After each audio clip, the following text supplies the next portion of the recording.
विश्व को शांति का संदेश देने वाले महाकारुणिक भगवान गौतम बुद्ध जी के चरणों में कोटि कोटि नमन करती हूँ। महामानव बाबा साहेब जी के चरणों में कोटि कोटि नमन करते हुए आप सभी को मेरा गर्व से नमो बुद्धाय जय भीम। साथियों, हम बात कर रहे हैं बुद्ध और उनके धम्म की। तो आज का जो हमारा चैप्टर है, क्योंकि पहले खंड का पहला भाग पूरा हो चुका है, तो आज से हम पहले खंड के दूसरे भाग की शुरुआत करेंगे। तो जो पहला, क्योंकि सदा के लिए सिद्धार्थ गौतम ने कपिल वस्तु को छोड़ दिया था, गृह त्याग कर दिया था। तो आज कपिल वस्तु से राजगृह की ओर, ये हमारा टाइटल है। तो मैं आपको बताना चाहूंगी कि जब सिद्धार्थ गौतम ने सदा के लिए अपने घर को त्याग कर दिया था, तब उन्होंने विचार किया कि वो राजगृह जाएंगे, क्योंकि राजगृह एक मगध राज्य की राजधानी थी और वहां पर बिंबिसार का राज्य था।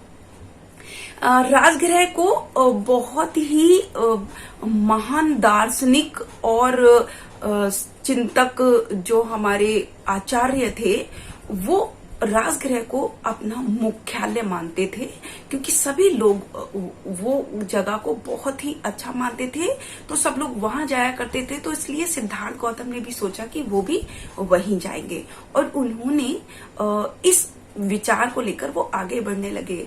और वहां जाने के विचार से उन्होंने ये भी परवाह नहीं की कि गंगा नदी को जब वो पार कर रहे थे तो उतना तेज बहाव था, लेकिन उसकी भी सिद्धार्थ गौतम ने कोई परवाह नहीं की और वो जाने लगे। सबसे पहले वो एक स्त्री सखी के आश्रम में रुके, और दूसरा वो पद्मा नाम की स्त्री के आश्रम में रुके, और तीसरा जो रुके वो रेवत नाम के ऋषि के आश्रम में रुके। तो इन सभी ने उनका बहुत ही अच्छे से आतिथ्य किया, बहुत ही सम्मान आदर भाव दिया। जब वो निकले तो और लोगों ने भी, जितने भी वहां सारे लोग थे, वो उनका व्यक्तित्व जो कि सभी को मात देने वाला था, और इतना तेजस उनके चेहरे पर था, इतना सौंदर्य उनके मुख पर था कि सभी लोग बड़े आश्चर्य में थे कि आखिर इतना तेजस्वी वाला चेहरा और इतना अच्छा वीर इंसान तपस्वी के या ऋषि के कपड़े क्यों धारण किए हुए, सन्यासी के कपड़े क्यों धारण किए हुए, सब लोग आश्चर्य कर रहे थे। तो लेकिन उनका जो प्रभाव था, सिद्धार्थ गौतम का जो प्रभाव था, वो इतना ज्यादा था कि जो भी लोग उनको देख रहे थे, वो सभी उनकी तरफ आकर्षित हो रहे थे। मतलब उनके चेहरे को, उनकी काया को, उनकी भुवों को, उनकी बाहों को, मतलब शरीर का प्रत्येक अंग को देखकर जैसे कि सब लोग उनकी तरफ आकर्षित हो रहे हैं। कोई उनको नमस्कार कर रहा था, कोई उनको झुककर उनकी वंदना करके नमस्कार कर रहा था, कोई आके उनको बहुत ही सम्माननीय और अच्छे अच्छे शब्दों से संबोधित कर रहा था। इस तरीके से सभी लोग उनके आसपास आ रहे थे। मतलब उनके सौंदर्य को देखकर जो कोई दूसरे रास्ते भी जा रहा था, उनकी तरफ खिंचा चला आ रहा था। कोई अगर बुरे शब्द बोल रहा था तो चुप हो जा रहा था, कोई अगर बैठा था तो उनको देखकर खड़ा होता जा रहा था। मतलब जितने भी सारे लोग उनको देख रहे थे, सब उनकी तरफ जैसे कि बहुत ही आकर्षित हो रहे हों। जो रंग बिरंगे कपड़े पहनकर बैठे थे, वो सिद्धार्थ को देखकर अपने आप को लज्जित महसूस कर रहे थे। मतलब उनके सौंदर्य, उनके तेजस्व को देखकर कि जो मतलब सौंदर्य के जो धनी थे, उनको देखकर सब लोग अपना शीश झुका रहे थे, सब लोग उनकी तरफ आकर्षित हो रहे थे। तो सिद्धार्थ गौतम बढ़ते चले जा रहे थे और उन्होंने बहुत कठिन यात्रा अपनी पूरी की और वो राजगृह पहुंचे।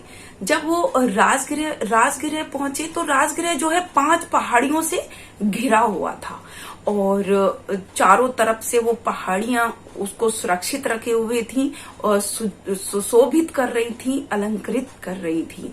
तो ऐसे ही बहुत सुंदर वो राजगृह दिख रहा था, जिसमें बहुत ही अच्छा, उच्च, मंगलकारी और श्रेष्ठ स्थान थे जिसमें।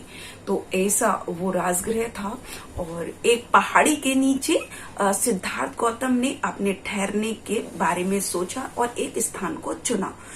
वहां पर उन्होंने पेड़ों के पत्तों से इकट्ठा किया और उनसे अपने लिए एक कुटिया बना ली। सिद्धार्थ गौतम वहां रुके और कपिल वस्तु से राजगृह की जो दूरी थी वो लगभग 300 मील थी, जो कि सिद्धार्थ गौतम ने पहली बार पैदल ही वो यात्रा पूरी की और वो राजगृह चले गए। तो इस तरीके से जो सिद्धार्थ गौतम थे, उन्होंने हमेशा के लिए, सदा के लिए अपने घर को छोड़कर वो राजगृह पहुंचे और वहां पर उन्होंने अपने आगे के मार्ग को सुनिश्चित किया।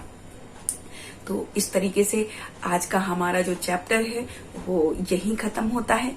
कल फिर से पहले खंड के दूसरे भाग का एक और अध्याय लेकर आपके सामने सुबह 9 बजे SM न्यूज पर प्रस्तुत होंगी। तब तक के लिए मैं शकुन बौद्ध अपनी वाणी को विराम करूंगी। आप सभी को गर्व से नमो बुद्धाय, जय भीम, जय भारत, जय संविधान। अगर आपने अभी तक हमारा चैनल सब्सक्राइब नहीं किया है तो सब्सक्राइब करें और घंटी का बटन बिल्कुल भी दबाना ना भूलें, ताकि सभी लेटेस्ट खबरें पहुंच सकें आप पे सबसे पहले।